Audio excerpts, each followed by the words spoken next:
చూపిస్తే అది చేసుకోండి. అంతేగాని ఇతను రాయేసి కొట్టాడన్న ఆధారం చూపిస్తే ఈ తల్లే అరెస్ట్ చేయించింది. ఏమ్మా రాయేసి కొట్టిన ఆధారాలు లేవు, అతను అక్కడికి వెళ్ళింది ఆధారాలు లేవు. ఎక్కడో రోడ్డు మీద కూర్చొని టీ తాగుతున్నాడు కాలర్ పట్టుకొని లాక్కొచ్చి అరెస్ట్ చేసి 3 రోజులు కనిపించనివ్వకుండా ఈ రోజు అల్లాడిస్తున్నారండి. ఈ కుటుంబం మొత్తం రోడ్డున పడిపోయింది, కన్నీటి పర్యంతం అయిపోయింది. 16వ తారీఖు సాయంత్రం 5:30 నుంచి కనపడట్లేదు. టీ తాగడానికి వెళ్ళిన వ్యక్తి అటు నుంచి అటే తీసుకెళ్ళిపోయారు. మరి ఎక్కడ ఉన్నాడమ్మా? ఇక్కడ ఉన్నాడు, మా దగ్గర ఉన్నాడు. మరి మేము ఇంట్రాగేషన్ కోసం తీసుకెళ్తున్నాము. మరి నాకు చెప్పాలి కదండి.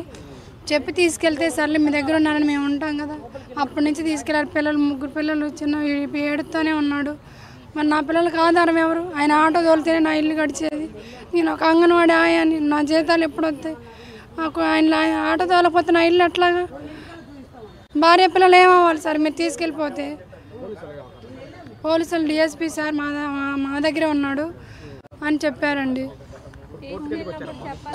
మాకు చూపించాలి, నా భర్త ఎలా ఉన్నాడో నాకు చూపించాలి, మాతో మాటలు ఇచ్చాలి, మాకు చూపించాలని మేము తీసుకున్నాం. అల్లాడిపోతున్నారు. మాకైతే తెలీదు. మాకు న్యాయం చేయాలి, ఏదో ఒక విధంగా న్యాయం చేయాలి. రోడ్డు మీద ఉన్న వాళ్ళు ఉత్తుపుణ్యానికి తీసుకెళ్లి స్టేషన్లో పెట్టారండి.